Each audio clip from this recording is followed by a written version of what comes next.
You talk of Australian football being a game for all, and you spoke on that theme here at Trobe University last October. How far advanced is it within our Asian, African and Middle Eastern constituencies, for example? Look, I think it's growing. I think one of the things we're really proud of recently has been a trial that we did with the Victorian government on hiring some multicultural officers. We trialled 4 a few years ago at 4 clubs. And this was to expose the game into certain multicultural communities that weren't exposed to the game, and that involved visits from players to schools, it involved attending games, it involved a series of educational programs. And today we've got 12 full-time multicultural officers that clubs have put on. It's been phenomenal. We've exposed the game to 50,000 people now from multicultural backgrounds where football is foreign to them. And they really like it. And this year, under 16 championships, we had a World 18 from players from all sorts of parts of the world, Iraq, Canada. We had a South Pacific team, which we've now got lots of players coming out of the Oceania region. So I see great hope, particularly with what's happening in South Africa. I see great hope for what the game is bringing outside of Australia. But we're not taking our eye off actually growing the game here as well, Tim, because we know we've got a massive challenge in New South Wales and Queensland. But the game is a game for all. It's a very, very egalitarian game. It's a game which doesn't discriminate. It's a game that is inclusive, as about inclusive as it gets. You can be tall, short, fast, slow. You can be from any background. You are welcome to play this game. And it's the same, as I say to people, I think to paraphrase Waleed Ali, it's like holding a mirror across the fence. We actually want the people across the fence looking at themselves, and that's what we hope we get. The crowd is a cross-section of the community. 48% of women. We're very proud of the diversity that this game brings. It says a lot about Australia, our game. I'm not quite sure recently, Tim, but in general it says a lot about Australia. How much ground have you made in modifying attitudes to women more broadly via the Respect and Responsibility Code in particular? I have to say that whenever I watch the footy show, with its tremendous exposure, but with its nudge, nudge, wink, wink sort of sexism, I wonder if much has changed at all. I know internally, and I know within our club land, it's changed significantly. And there's still more work to be done. And it started when we had the issues with the 2 St Kilda lads a few years ago. And I think I got up publicly, much to the dismay of people, and said, I want all women to come forward if they've got a story to tell. And we did. We had women approach us. And from there, we set about with the University of Melbourne, the Victorian Police, and the Victorian Government to set up a task force to set up a Respect and Responsibility program. And that's been implemented. It goes across the clubs, not just for players, it's for administrators, board members. We've won awards because of it. We've got 71 players who are now White Ribbon ambassadors as well. Doesn't mean we don't have incidents, Tim, but there's now a mechanism with dealing with these incidents. There's a significant shift to clubland now about how to deal with these issues and the attitude towards women. And whilst I agree with you in the main about the football show, I always say to people, I don't employ people on the footy show. I don't run Channel 9. Sometimes I sit there and scratch my head as well. But I will say this, I did have a cause to pick up the phone this year and congratulate them when they actually dedicated a whole show to our breast cancer awareness game, the pink ponchos. And I couldn't believe what I was watching, because the whole show was done tastefully, and I thought, my God, there's hope, that they're actually getting some of this. And sometimes it takes a lot of time, but it doesn't mean you stop persevering. Do you ever seek to use your influence to express your disapproval, though, when you see, I know you talked earlier about not ringing editors and that sort of thing, but if you feel as though the wrong message is being associated with the game, as I think it's fair to say does happen on that show in a serial kind of way. I think it's on public record that when the particular footy show incident happened with Caroline Wilson. That I picked up the phone to Caroline Wilson the next morning, and it's a reversal of roles. Yeah, it is. But I did say to her how offended that I was watching that, and how I wanted her to know that. And I did take it up with the Channel 9 management, because there's just no place for that. And I wanted them to know that as a code, I didn't want our code to be associated in any way with that and this show. And to David Gingell's credit, he took it very seriously, and he took some action internally, but it was after a few weeks, and I have done that. There was an incident once, I don't know if you remember, there was an incident where on the show they drank a bottle of Jim Beam or something. That was the most letters I've ever received on my desk. And people were absolutely horrified that happened, you know. And I had no option but to pick up the phone, because the sort of magnitude of people's disappointment about that, which surprised me. Didn't surprise me that they were horrified, but when I say I got a number of letters, I got lots and lots of correspondence about that. What about gambling? There's such a strong link between gambling and not just football, but a range of other sports in Australia. And I'm talking about the fact that people who like sport tend to, in probably a majority of instances, like to have a flutter as well. I see it in commentary and press boxes. A lot of football media, people who are, they're on the punt most weekends. Can the game do more to discourage habitual and potentially problematic gambling? And this is an era, I should say, where more and more we're seeing the link, because the game is becoming connected with gambling outlets. Look, I need to go back to, because it sort of explains where we've got to as a code. A few years ago, I was sitting at a grand final, and on the scoreboard on the scoreboard at quarter time was coming up odds. This is what this team is, $2.40 is what this team is, $1.10. At half time, the same. And one of my commissioners said to me, why on earth are we involved with gambling during a grand final? It's on the scoreboard. And I said, actually, we're not. We're not. It's got nothing to do with us. We can't stop it. It's being run by one of the betting agencies. The next year, there were lots, because we didn't get involved with betting agencies, there were lots of caricatures, or bastardised caricatures on trams. So they'd caricature a player, because they weren't allowed to use our intellectual properties. They'd draw a cartoon of a player who looked like Nick Revolt, for example, and saying, come and bet at such and such, and so forth. And again, people were saying, the AFL's got involved in that because it was associated with us. And then the increase in gambling and the turnover started to increase, and we were being asked to use more and more our IP, like our fixture and and the colours of our teams, and we were rejecting it. So, with the change in legislation from the government, which then said, I'm going to open up gambling to approved bookmakers and other betting agencies, we said that this is a tide that's not going to stop. So we can do one of two things. We can allow these guys to keep making money off our code, or we can partner with them and actually have some control and get some say in what's going on. So what happened was we did partner with two betting agencies, and we put the following requirements in. The first one was that any forms of betting had to be approved by us, so they couldn't introduce, the second goal of the quarter, so that needed our approval.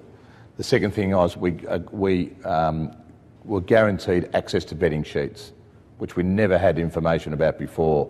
And when the cricket gambling happened in the famous Shane Warne incident, one of the things that came out from the judge who oversaw that was it's far better to be involved in betting agencies to get access to information than not be. So we now get all the betting sheets and we're privy to all the information. And the third thing is we got a percentage of turnover, or in whatever arrangement we did, which we then could reinvest back into the game and invest into educating our players about gambling and people within the industry.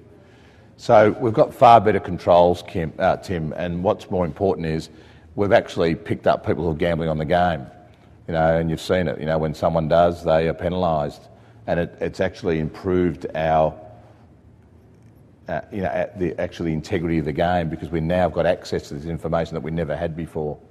But it is something that we think deeply about.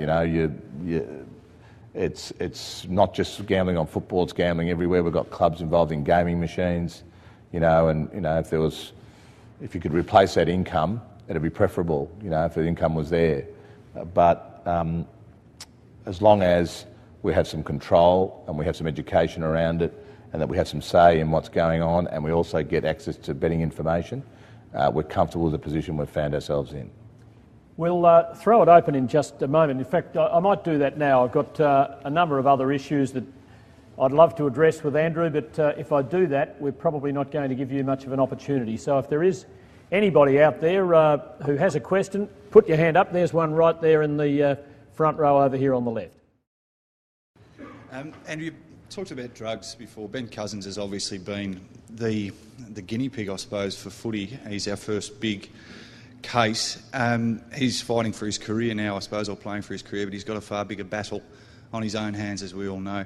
How have you seen and viewed the coverage of Ben, be it in the media and the attitude to his struggle, I suppose, from the community, from clubs, right down through the stakeholders, and what can we learn from it, I suppose? There's a lot to learn. We've all learnt through what happened with Ben. And in many ways, I've said this repeatedly, that I'm glad he's playing football, because football has got structure around it which has helped in his rehabilitation. And I'm really grateful to Richmond for giving him the opportunity to actually go to a club environment, put some structure around his life. He's got a very, very disciplined testing regime, and you see him today, and he's clean, he's playing good football, and he's got some meaning to his life because he's got a deep love of football. He has got a documentary coming out soon, which I think will probably explain a lot of things to people about, not just about his football, but in general about what can happen in families and what we can all learn from that, and the support that parents have and others.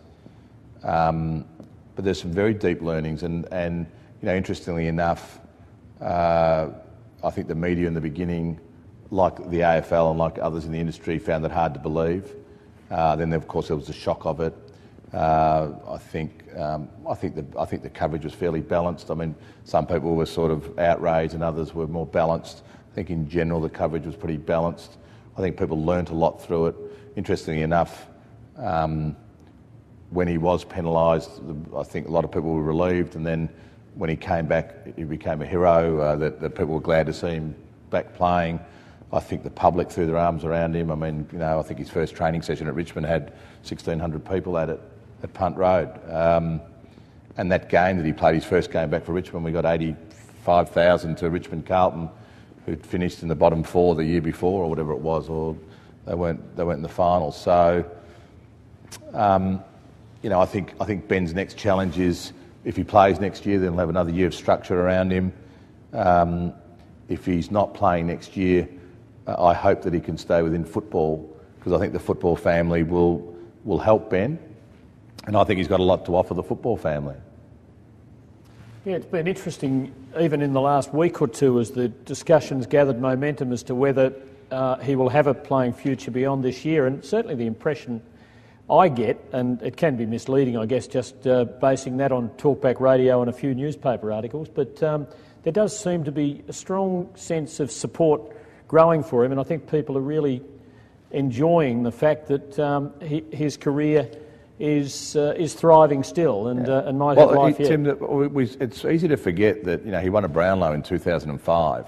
I mean, he's an extraordinary player. He's one of the great players that's played, and sometimes it gets lost. It gets a bit lost, like even with Acker. He's a super player who's left the game now for different reasons, but he's a fantastic player. And sometimes we forget about the ability of these guys, that their playing career, they've done some extraordinary things. And Cousins, at the height of his powers, is extraordinary. His capacity to play, his endurance and his fitness regime and his mental toughness. And he's showing it now, even, for Richmond, that at the age of plus 30, he's playing great football. So he's an extraordinary player. Yes. I think there's only one long-term threat to the AFL, and that's if the game turns into pure entertainment. And there are a lot of pressures moving in that direction, because if that happens, soccer's going to win. And if that happens, that's a lot more serious than for football. I mean, the code is for people to be as engaged as many of us are in that visceral way, so it really hurts when a team loses, that's not entertainment. So somehow the counter has to be to maintain that sort of engagement in individuals. And so much of Victorian life in suburbs, in country towns, in tipping in workplaces depends on AFL. Take AFL out and this is going to be a much weaker and less good place to live. So are there symptoms that you can give us that you see it's of the inevitable with more and more television. It's inevitable with more and more options of what you do at the weekend or what you do during the week, that going to the football becomes, I'll do it if I feel like it. And there's this inevitable pressure in that sort of globalising way in that direction. So to hang on to something which is so strongly community-based and it is so sort of traditional in its types of attachment, if you don't have that, the real, almost the entire social pressure of our times is towards it becoming mere entertainment. Okay, let's hear Andrew respond. It's a big thing to protect. I mean, it is the fundamental ethos of this game. Look, it is, and it's a good question. I'm happy to answer it because I actually love this answer, Tim. At AFL House, first and foremost priority is to get people to go to the football. You would have heard me say that 100 times. We actually obsess about people going to the game because we think the at-match experience, this meeting place, is fundamental to why the game is what it is. You talk about the attachment. There's 48% of attendees are women and there were 25% are children. It's a family environment. It's unusual. You get overseas visitors coming to our game, they cannot believe, one, that there are so many women in the crowd and families, and two, that supporters of opposing teams sit next to each other. They just can't believe it, because it's this wonderful meeting place that football is. And it's that for a number of reasons. One is it's affordable, absolutely affordable. When you talk about $18.50 general admission price, $2.20 for children, we held that price for 10 years until this year went to $2.50. If two adults go and the two children go, the children get in for free. That's affordable. The second thing is access. We've got wonderful venues that we've all invested in with government support, federal, state, local, some private, and of course you've got good public transport access. You've got good amenities, you've got good lavatories, you've got good food choice, you've got safety. We have half a dozen incidents a year, Tim, in the crowd. All these things go to making people feel comfortable about going to the game. It's what drives our attendances. And we actually believe in the mantra that if you go to the football and you experience this, you're going to go home and watch it on television. We don't believe in the opposite. And we actually believe if you get involved in the game, you'll become an Oz kicker or a purchaser of merchandise, a member, maybe an umpire, maybe a volunteer. Who knows? But that's where it all starts. It starts by getting people to go to the game. And it starts at Auskick with 5-year-olds. They get exposed to the game with parents, and we track them all the way through. And we've got enough research to show that once we expose them to the game and they start going to the game, then you've got a chance at keeping them in the game. Now, having said all that, you talk about soccer. I say publicly, whilst I respect other codes and I welcome competition, we have great faith in our game. I've got enormous faith in our game. 152 years old. It's deeply embedded in people's DNA in this country, particularly in this state and traditional football states. And I don't sit at home thinking about soccer. The challenges for soccer to make inroads into AFL. On a global scale, it's a different situation. You know, soccer is part of people's upbringing. But in this country, there are people today following their teams who their great-great-great-great-grandparents followed, Tim. You know, poor old Eddie Maguire's children, they've got no option, mate. They're barracking for Collingwood.